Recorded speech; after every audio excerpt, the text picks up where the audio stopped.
Okay, so for our topic for today, for week one, at the end of the lesson, the learners will be able to define economics as a social science, able to apply the concept of opportunity cost and of opportunity cost when evaluating options and making economic decisions, and also to make decisions based on how man can satisfy most of his wants given limited resources, and be able to differentiate macroeconomics and microeconomics. Also, be able to describe and state the importance of economic resources, and to analyze basic economic problems and propose solutions to the problem using the principles of economics, and be able to describe the various economic system.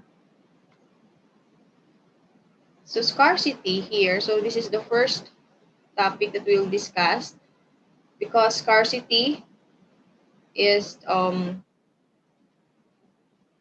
is a condition where there are insufficient resources to satisfy needs and wants of a population. So scarcity, take note, it is an insufficient resources or limited resources that be able to satisfy the needs and wants of a consumer or population. So here, since people having unlimited wants and needs is always wanting something new, and it's because we have limited resources. So the population or the consumers have unlimited wants and needs.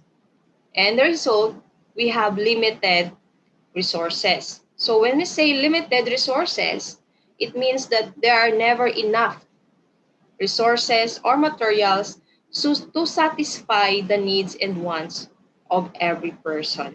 So that's the common in our resources. We have needs and wants, diba? Our needs and wants is unlimited. So after we get something, we are aiming to get another. So tumataas yung standard natin and our needs and wants. So because of that, there is a high demand. Our resources, the main problem in our resources is limited, or there is a scarcity. So here, there are different types, or there are two types of scarcity here. We have the absolute scarcity and relative scarcity. So in absolute scarcity, there is a simply insufficient quantities of resources to meet human needs and wants. So from the word absolute, insufficient quantities of resources to meet human needs and wants. So no matter how much we look or try to find additional sources, there is none to be had. So example of this is because of lack of foods, it leads to starvation. Because of lack of water, it leads to thirst and drought. So if in simple word, there is no food or water to be had in that particular area, I mean. So in absolute, from the word absolute, total or total insufficiency of quantities of resources. Compared to relative scarcity, wherein there's maybe physical quantities of resources present, but that scarcity exists because of a problem about supply of distribution only. So it means that meeting the demand for that resources, it might mean exploiting lower quality resources. So example of this is the food production, wherein it requires cultivating lands that are poorly suited to farming. So there's a need for greater effort or more labor in order to produce more, in order to cultivate the land, in order to produce foods. or rice. Okay. So here, if you see, in absolute, there is insufficient quantities wherein there's nowhere to be found. Okay, that resources. While in relative scarcity, the problem is that the supply of distribution. There is resources, but limited only due to supply of distribution. Okay. Okay. Next. So these are the example of resources. So the commodities, fishing, labor, the land. Okay. And it affects the different scarcities. So if there is a La Nina or El Nino, so it's considered as an absolute scarcity. But example, there is a limited number of example alcohol or a face mask. So it's considered as relative scarcity. So here, economics help us understand the decision that individual families or household or businesses and societies make, given the fact that there are never enough resources to address all the needs and desires of individual. So here, economics is a study of the social science that involves the use of scarce or limited or insufficient resources to satisfy the unlimited wants of a population. So part of human behavior, there is a tendency wherein a man wants to have as many goods and services as he can. Diba? Especially if there is, we face calamities or pandemic. So people wants to consume or even to buy all the things that they need, especially the basic needs, especially foods. Diba? That's why there is limited numbers of goods, especially the canned goods and yung mga face mask, face shield, diba? Which is yung basic needs now.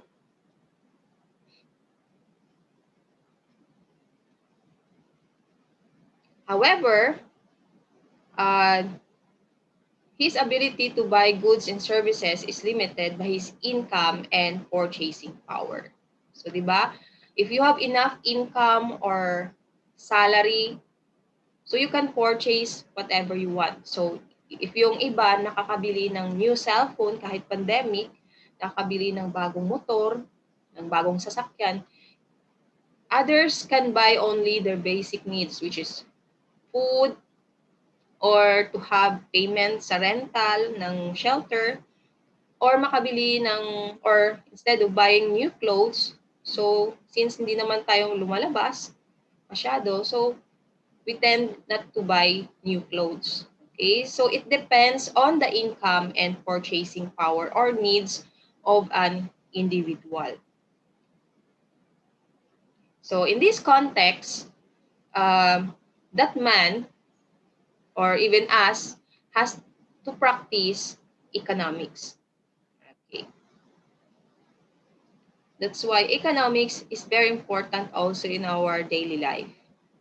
So another is that in economics, able to address the choices and the decision making. So it is the process of making a choice. However, in making a choice, it is not always easy, diba? Because of the resources that we have, and or there's a scarcity of resources, consumer needs to make a wise decisions or make a wise choices. So one must know to identify the problem and then analyze the alternatives. So the alternatives and cost to everything we do. Here, economists studies how people satisfy unlimited wants with the use of limited resources. So these they are more focused or concerned on the strategies that will help us consumer to make a best choices. So if we make a choices, so every time we make a choice, there is that made something is given up.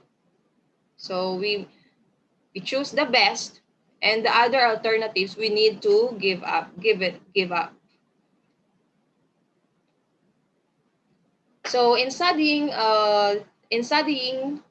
and understanding economics is vital or important in understanding how the world works.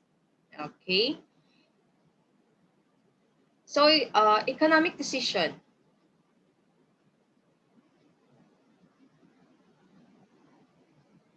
So economic decision are those decisions in which people, involves families or countries, have to choose what to do in a condition of scarcity. So especially if we have last time, di ba, nag-trending yung barter system. So which is a traditional selling or buying of goods using barter. Okay? So because na limited na yung income ng tao, but they have resources na available na hindi naman nila need, so here, in-apply yung economics using the barter system.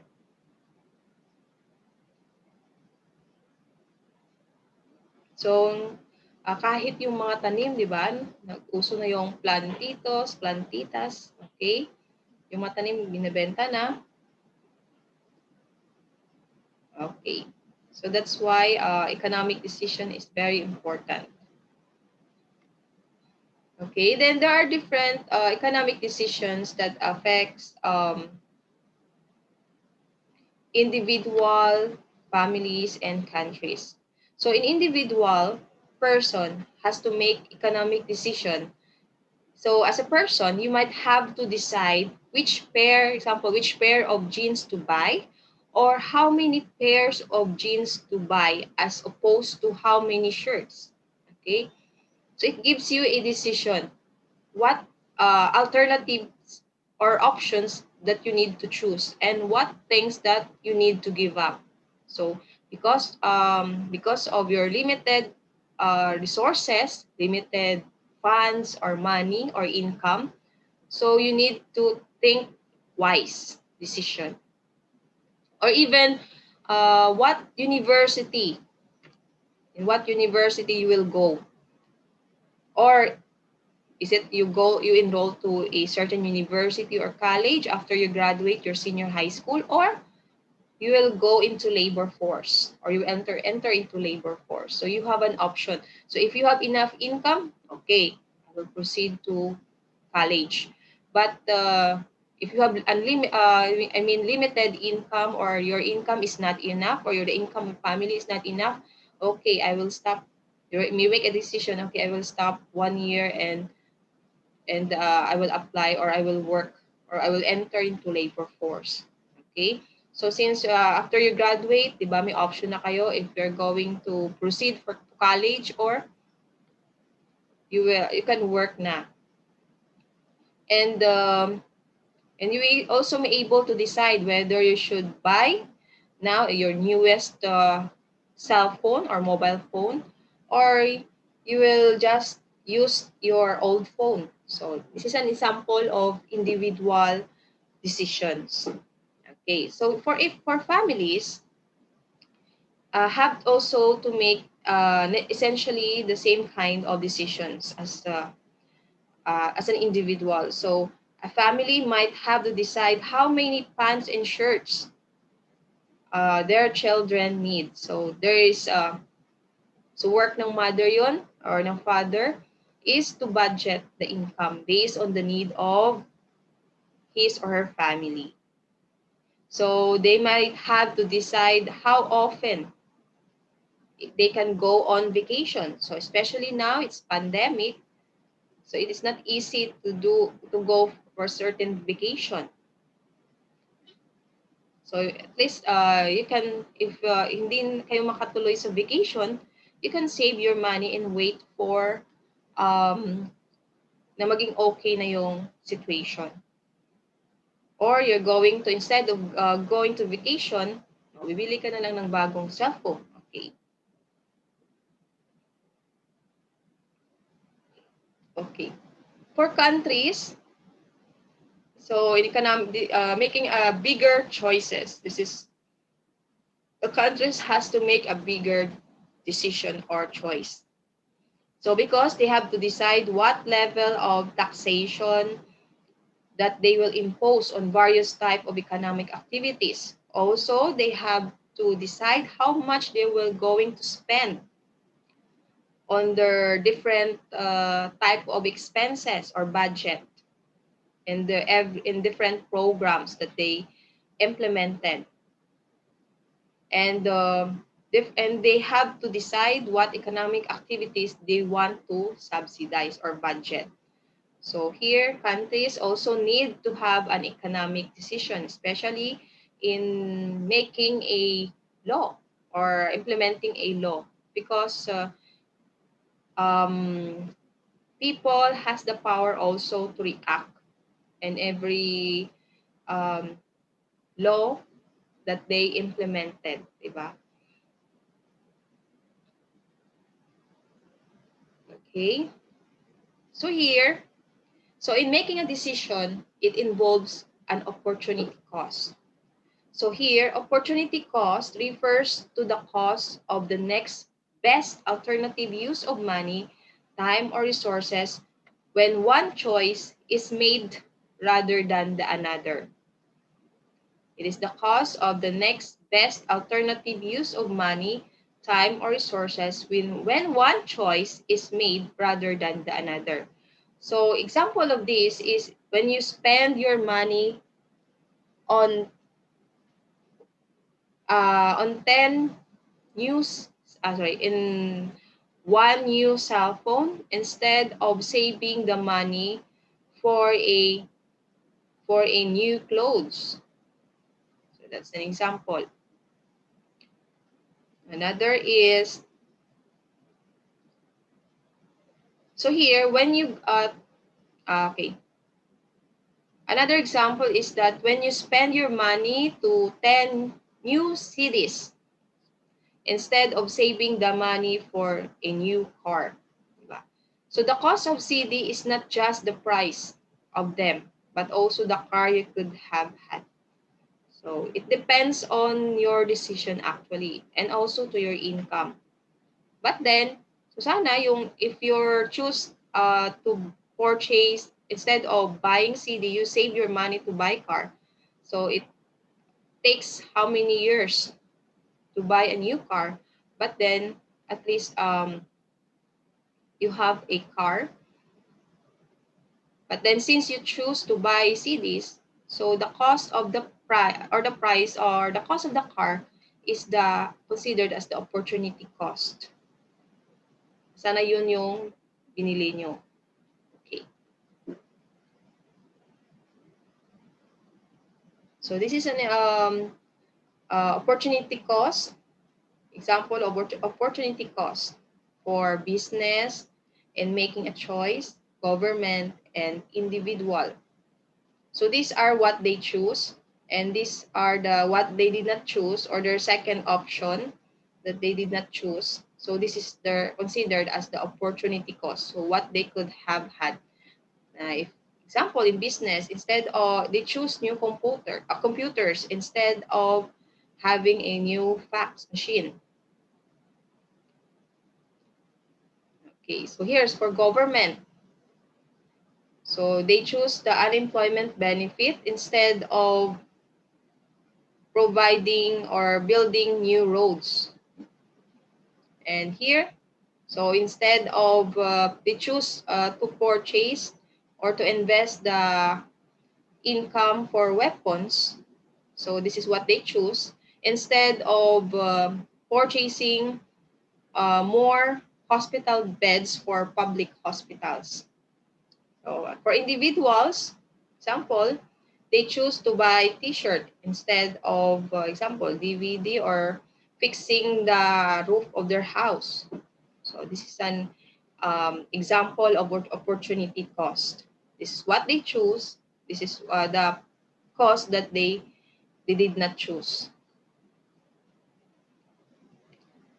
Okay.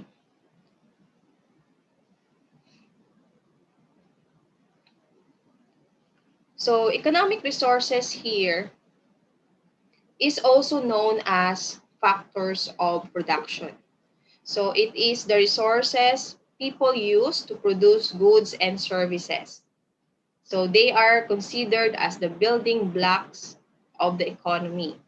So in the factors of production, it composed of four categories. We have the land, labor, capital, and entrepreneurship. So take note, the four factors of production. So again, economic resources is also called or known as factors of production. And it composed of four factors or four categories in the factors of production, which is the land, labor, capital, and entrepreneurship.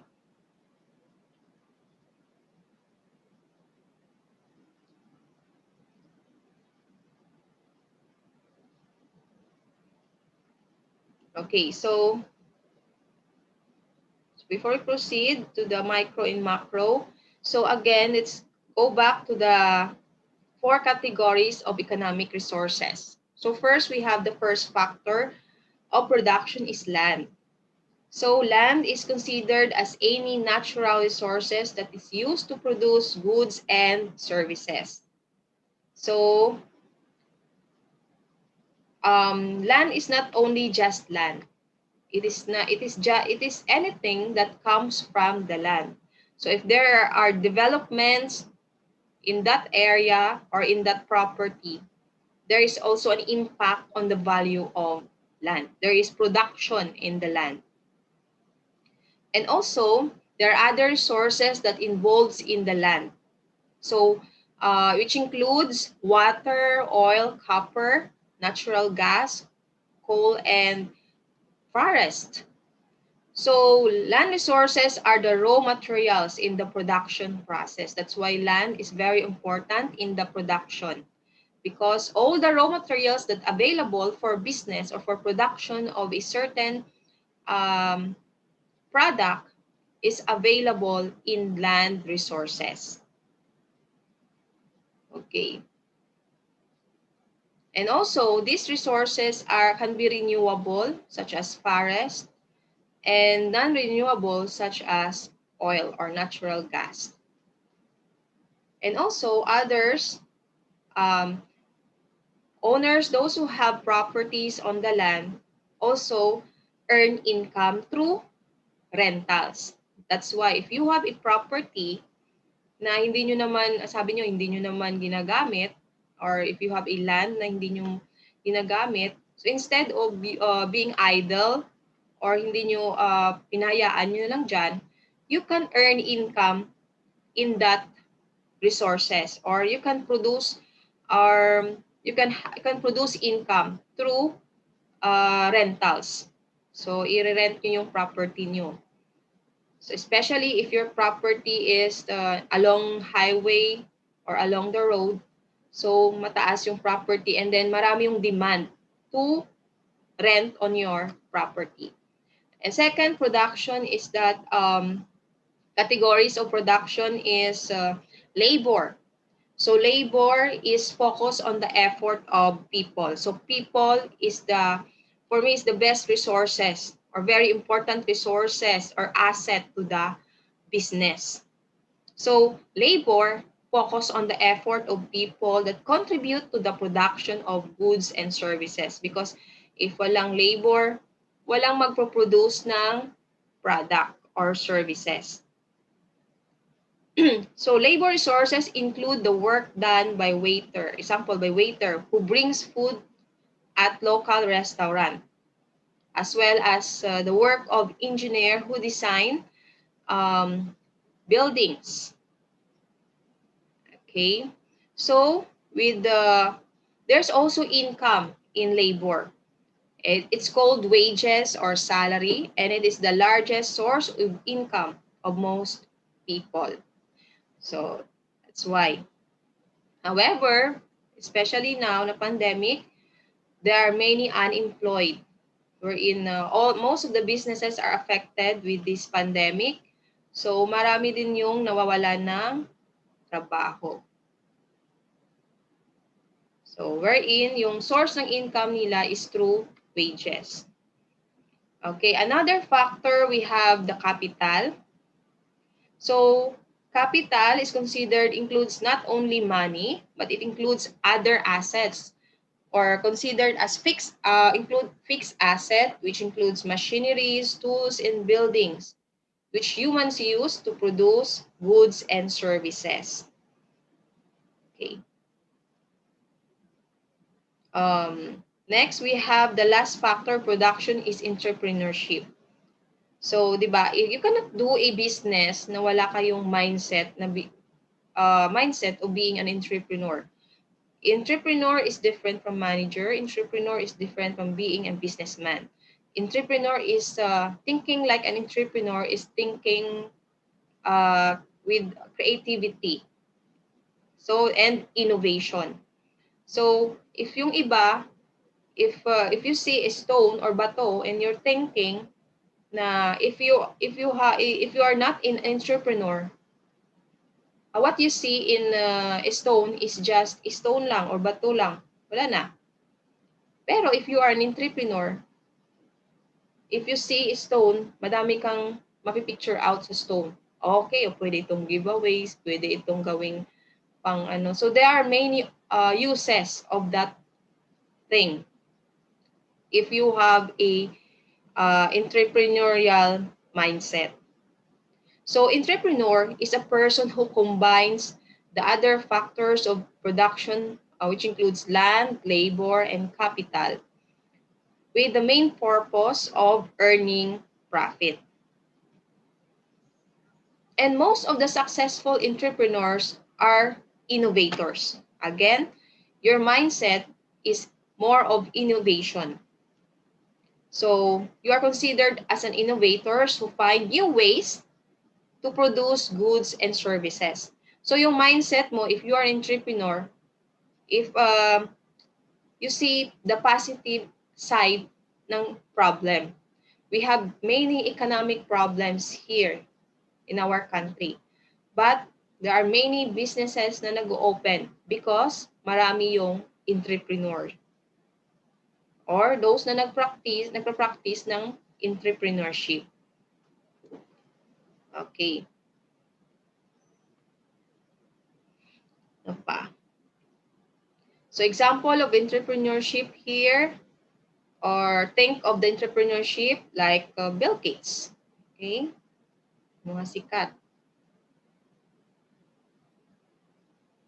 Okay, so entrepreneurs are vital engine of economic growth, helping to build some of the largest firms in the world, as well as some small businesses in your neighborhood. So for those nag-engage in different businesses, so it is considered as entrepreneurs. So they are considered as the vital or essential or important engine of economic growth. So without entrepreneur, hindi nag-grow yung economy natin because walang businesses na nag-create. Okay? So if you have your business, you are also considered as an entrepreneur. So especially if you notice nowadays, there are because even though there are our situation is pandemic, may maraming nag-lockdown, but still we survive because there are if you notice, there are many entrepreneurs, no? Halos lahat siguro entrepreneurs na.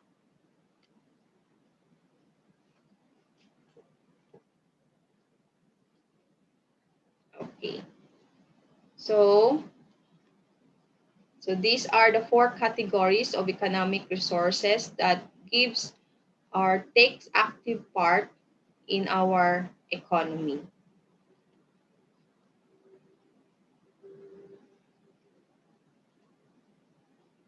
So also economics is regarded as a social science because it uses scientific methods to build theories that can help explain the behavior of individual groups or organization.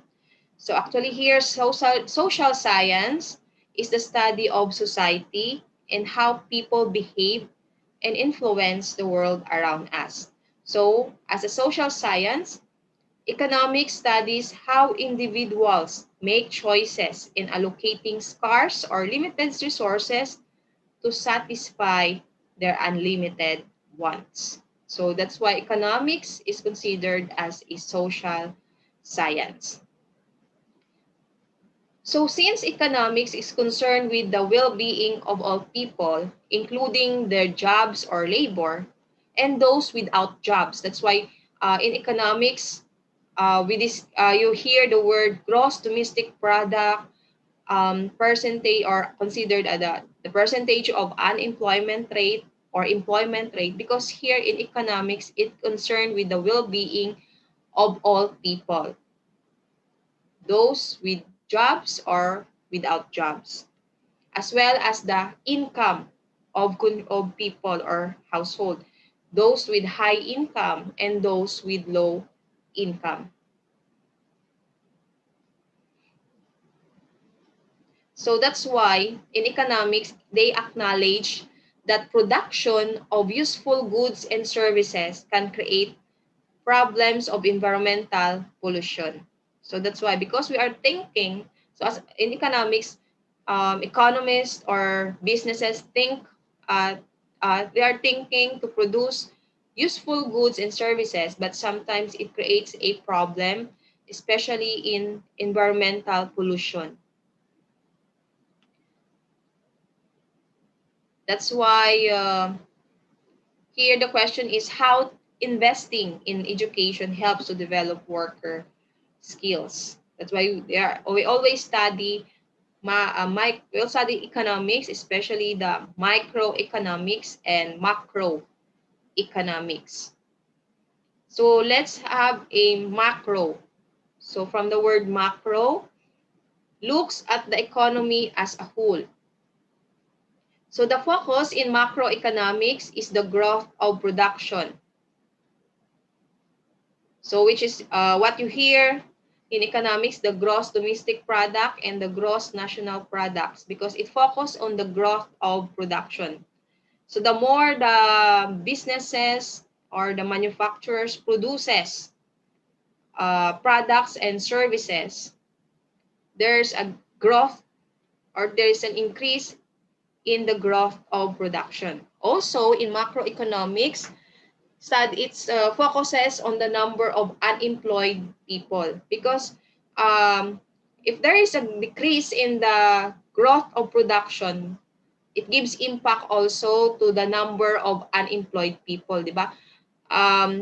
Because ngayon, example is pandemic, maraming businesses na affected ng situation na ito. So maraming businesses na nag-close, yung maraming mga manufacturing companies na nag-close or nag-downsizing or nag-decrease ng employees nila. So, yung production also affects, bumababa din yung production. Ang pag-grow ng production, bumababa, and also the numbers of unemployed people is increasing. Diba? Because limited lang yung number of people na hindi nagwo-work. Limited lang yung number of people na nag-work based on their capacity. So if marami yung nag-work, there's a possibility also na mag-increase yung production. And also, in macroeconomics, focus also the inflationary increases in prices. So inflation, I know you hear the word inflation, yung pag-increase ng prices. ng mga bilihin or mga goods and services. Also, in macroeconomics, focus also the government deficit. When you say government deficit, bumababa yung mas mababa yung income ng or revenue ng government compared sa compared siya sa uh, expenses or cost na na-spend ng government. Okay? So, that's why if more yung government deficit, it means na konti lang yung or more yung spend ng government compared sa income. So, it results to government deficit. So, what will happen to the government deficit? That yung government natin is magbaborrow ng money sa other countries or sa World Bank para lang may gagamitin na income for the different programs and projects ng government. That's why, 'di ba? If you check if magkano yung utang ng Pilipinas, okay? How many trillions? So that's also study the in macroeconomics, the government deficit. And also the level of exports and imports. When you say export, so tayo yung nagsisend ng products or ng goods sa ibang lugar. While imports, we are the one who buy products abroad. So tayo yung pumapasok ng mga imported products. So for us, para makahelp tayo sa income ng government or sa production ng government, so it's better na more tayo sa export compared sa import. Okay? Diba? Mas common yung, pero sa atin, we more prioritize, our mindset is imported products. But there are other countries that they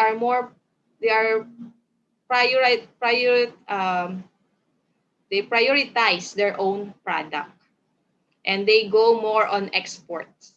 So it gives a positive side or impact on their economy. So, however, macroeconomics and micro and macroeconomics are not a separate subject, but they are part of the subject in the economy. So here, again, yung macro is, if we will picture out sa example, sa ng itlog, yung puti is yung macroeconomics. Yung yellow is yung microeconomics. Okay. Okay, discuss it. So there are two types of macroeconomics. Ay, di wala akong pa discuss. Okay.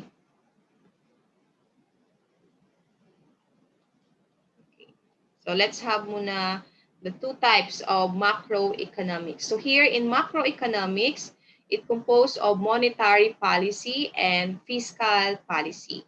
So in monetary policy, it refers to the policy that involves altering or changing the level of interest rates and the availability of credit in the economy and the extent of borrowing. So here, yung nag-implement ng monetary policy is the BSP or Bangko Sentral ng Pilipinas.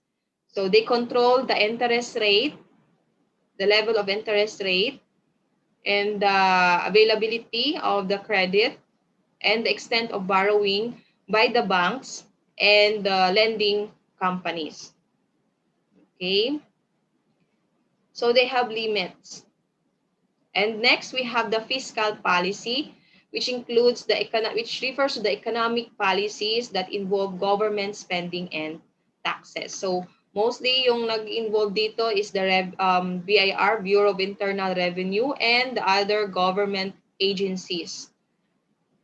So wherein BIR is the one who collect taxes that considered as one of the sources of income of the government for the purpose of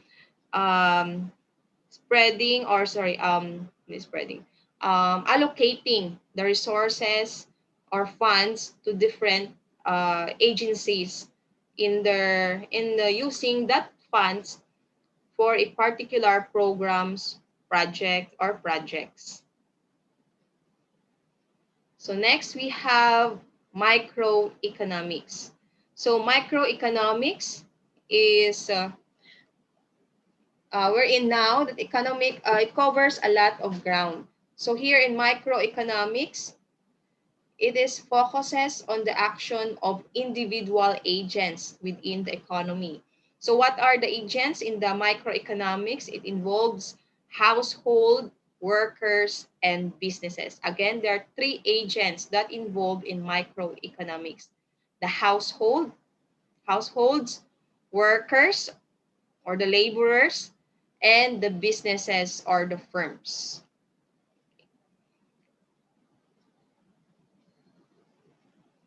So if you know, you see,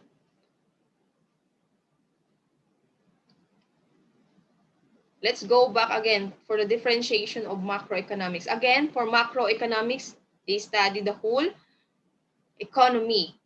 Again, the production of the economy, the percentage of unemployed people or the jobless, and the inflation, the increases of prices of goods or services, and also the government deficit and export-import for macroeconomics. For microeconomics, focus on the three agents: the households, workers, and businesses. So this is the circular flow mode which apply in microeconomics. It involves households, businesses or firms, and ano yan? Workers. Okay? So yung household, it can be also part of the, include na yung workers. So here, this is the circular flow. So let's have first the household. So household provides labor, and also they have land, capital, and entrepreneurial ability. So labor, their effort on the work, the land, if they have a property and they are going to rent, and they have capital, machineries, or other tools that are used for the business, and the household have entrepreneurial ability. So they sell the factors of production, yung apat na factors ng production. So they sell or binibenta nila to the factor market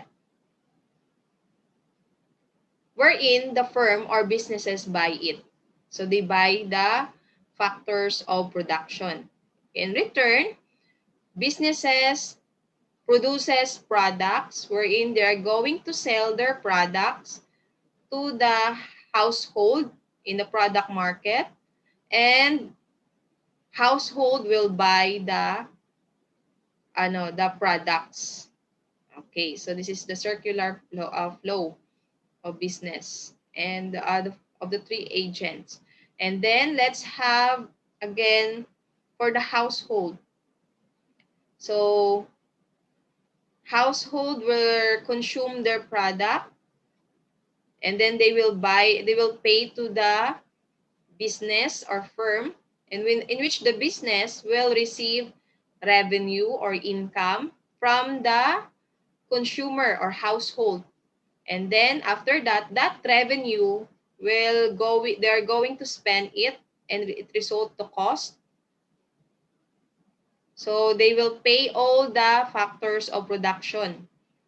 So they will pay for the wages,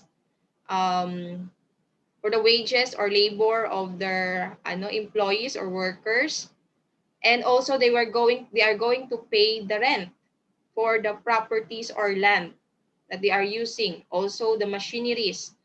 So wherein they will spend money that result to cost or expenses, and in return, household will receive income through money. Okay, either income from their work or labor, excuse me, or income from the rentals of their land or other machineries. Okay.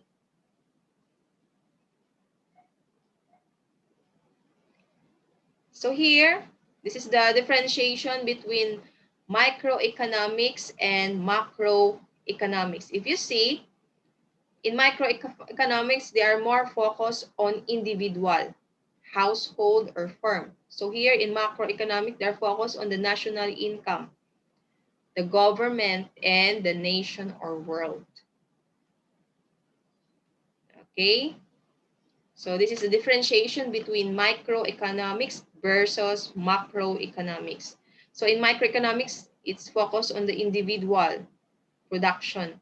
Compared in the macroeconomics is number of individuals, household, and production firm are there that react in or measure the macroeconomic behavior.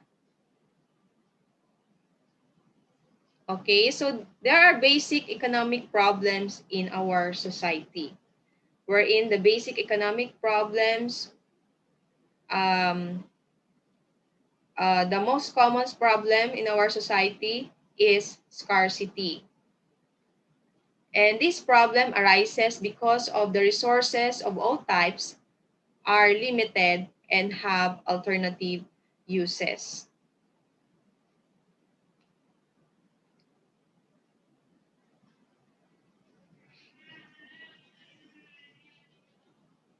Okay.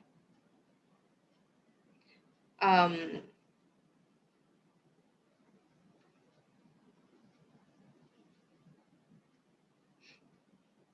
so if you see on the illustration, population or consumers or us have unlimited needs and wants. And the main problem here is the scarcity or the limited resources that we have. So there are following three economic questions that ask. Considered what to produce, how to produce, and for whom to produce. So these are the economic questions that need to answer. So what to produce? What are the basic problem? What are the problems in our society? And what possible products that we need to produce in order to solve the uh, problem of scarcity? And then the question is, it undergo the process, which is how to produce it. What are the methods or the processing in producing that product? And the question is, to whom to for whom to produce, or question is who is or who are our target, who are the target market.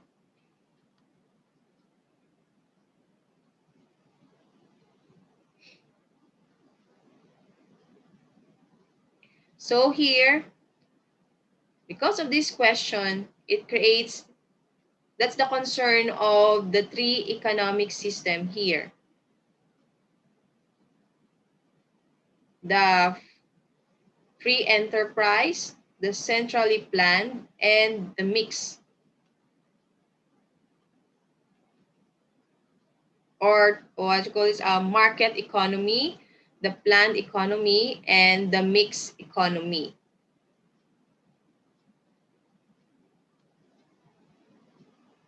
Okay, so here, this is the economic system.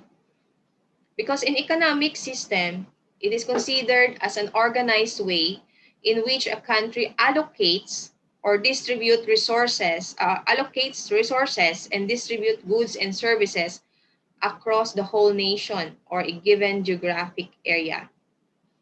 And so there are three types of economic system or social system that are interact. So first we have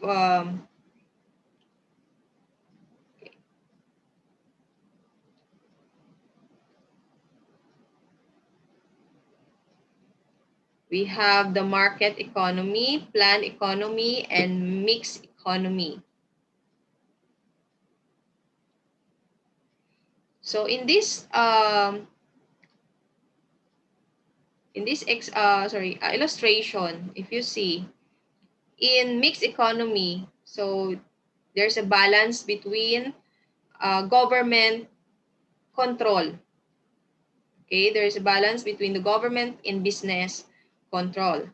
While in centrally planned economies or central economy, there is a more or complete government control here. So the government is the one who control the allocation of resources and the distribution of goods and services. While in a free market economy, there is no government control here. So here, there's a simple illustration or explanation of the three economic system here. Again, in a centrally planned economy, complete government control. In a free market economy, there is no government control. So it means the businesses has the power to um, allocate and distribute their products. Um, while in mixed economy, there's a balance. So mostly in the Philippines, it is considered as mixed economy. So wherein the government helps the the businesses through implementing rules, implementing laws that will help in in their development, in the development of businesses, and also to help control the the process of our economy. Okay, so here this explains the importance of economics. So we ask ourselves, what is the importance of economics? What is really the meaning of the economy? So in our own understanding, economy refers to the region or country's resources and wealth, especially it pertains to producing and consuming goods and services. So economics here is vital or important because it helps people understand how variety or different factors work with and against each other to control how resources such as labor and capital get used, and also how inflation, also the supply, the demand, and the interest rates and other factors determine how much you pay for goods and services. So here there are other reasons why economics also important. This is how to distribute resources, how to achieve social efficiency. It gives information to make informed choices or economic decision. It also, economics give forecast for the economy. Okay, so this happened. There's a need of canned goods, or there's a need to purchase to keep mga canned goods, or there's a requirement to have face shield, face mask. So you create a forecast or decision. Okay, what will happen? Oh, because of the high demand, mag-increase yung price. What will happen? Bibili ka bibili ka early or mag-order ka ng volume so that in a lower price, so that when when the demand is increases, yung price mag-increase. So at least naka-save ka na, 'di ba? So it gives economic decision or forecast. And also with economics, it helps how to fix market failure. Another is to understand consumer behavior. Okay? So in consumer behavior, Example, in the marginal utility or utility, when you say utility, so ang yung level ng utility na example, yung you eat ice cream sa first day, you see, masarap ito. Pagka second day, bumili ka same flavor of ice cream.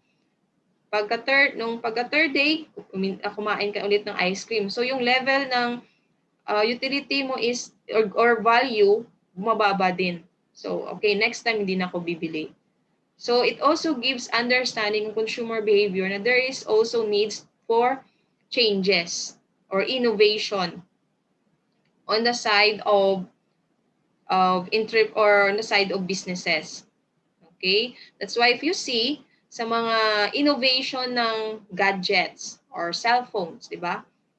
Because grabe in terms of consumer behavior. So grabe yung impact ng technology sa tao. And also same with businesses. In terms of mobile industry. So mabilis yung innovation in order to achieve the level of needs and wants of consumer. And then we have another important of economics is the opportunity cost of decision. So what are those costs na i-give up ng decision maker ng individual?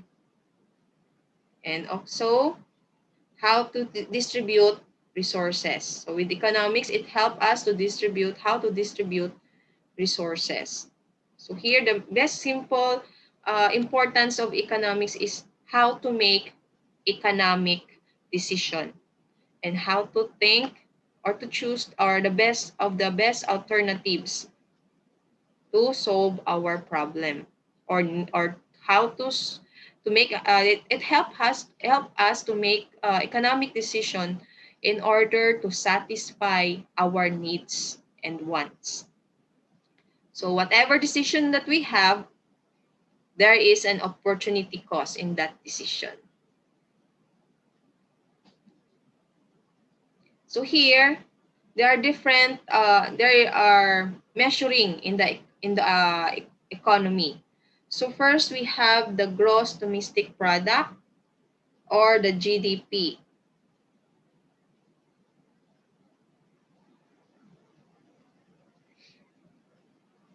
Okay, so in the GDP is considered as one of the best measure of economic performance because it is the good barometer of the economy's ups and downs.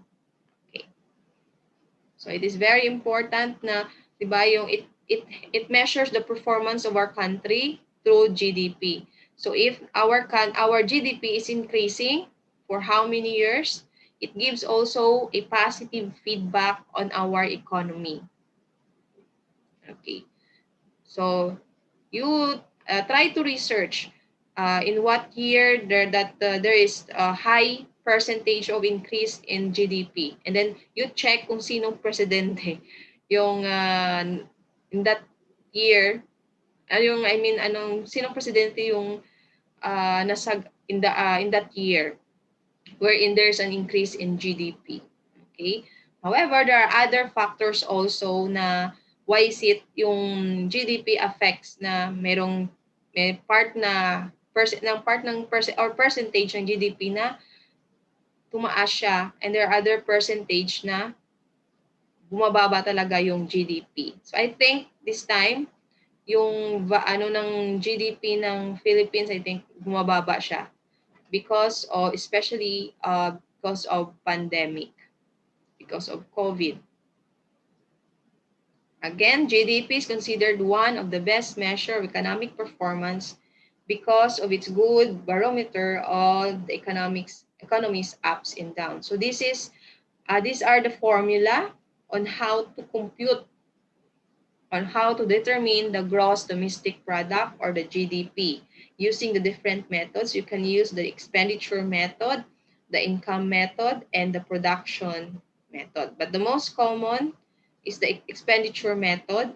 It composed with the consumption of the household, the investment for businesses, the government spending, and the net export. When we say net export, export minus the total export minus the total import is equals to the net export. So if mababa yung export compared sa import, so it affects also the net export. So bumaba din yung net export natin. So what is the importance of the GNP also? So GDP is different from GNP because here the GNP considered as one of the important economic indicators. It produces crucial information on manufacturing, savings, investment, employment, production output of major companies, and economic variables. So this is the differentiations between GDP and GNP. So here in GDP, all income generated within a country regardless of producer nationality. So all the income generated within a country regardless of producer nationality. But then, those products na napoproduce within or sa ating country. So regardless of nationality, but most or the requirement in doing business here, in doing business in the Philippines is that dapat, if there are foreigners na mag-operate, it must be owned by about, I think, 60%, only 40% na yung foreigners na pwede nilang magka-share sila sa business. Dapat most of the owners are operated and owned by Filipinos. And in GDP, it excludes income from investment in other countries. Exclude. It means hindi na-include yung income from investment in other countries. So, those income, example, fast food na meron dito sa country and they expand their business in other country, hindi na-include yung income nila outside sa gross domestic product. While in GNP, all income generated by the country's residents, regardless of resident location. Okay, because of the word national, all income generated by the country's residents, regardless of resident location.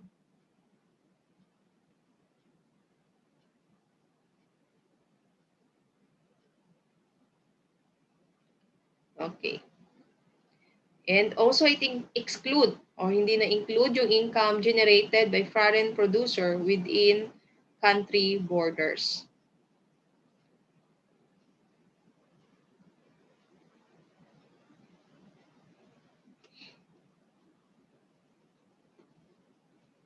So this is how to compute the GDP or gross domestic product, the value of national output produced in a country, which include the national income, national output, and national expenditure. While in GNP, GDP plus the net property income from abroad. That's why those na yung mga remittances ng OFW is considered as or count siya sa GNP because the net property income from abroad include. So it is part of the service income, yung mga remittances ng mga OFW.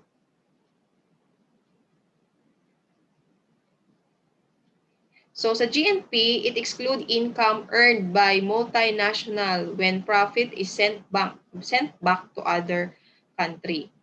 Okay, so if they have a business from abroad and those profit is they send back to their to other country, so it is not count on the GNP of the Philippines.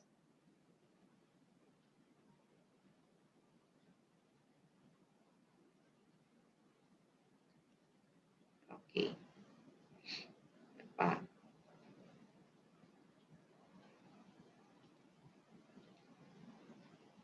So here, the strength of GDP here, there's an excellent measure of how much we produce. And it helps or it helps to remember that production and spending are all it measure. So it measures the production and spending. But then in GDP, it is not measure the standard of living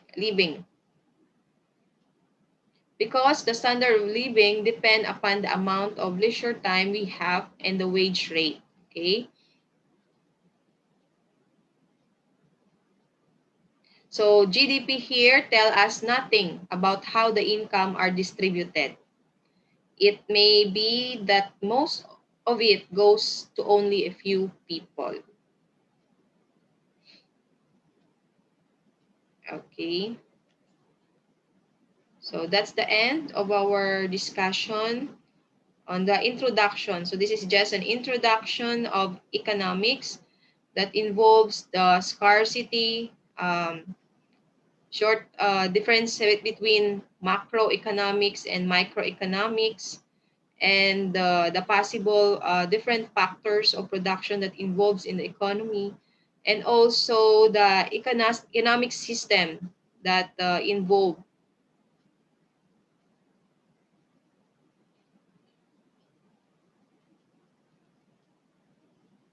and also the importance of economics. Why is it economics is important, especially in education?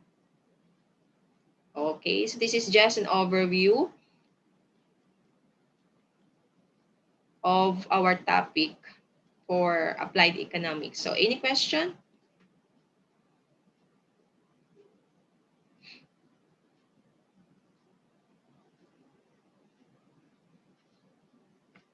So in the next topic, we will discuss the law of supply and demand. So it um, continually it help us analyze, especially in the microeconomic side, the law of supply and demand, and how law of supply and demand affects businesses, and also individual economic decisions. Okay, so may question pa? Any question? So I hope you can differentiate macro to microeconomics.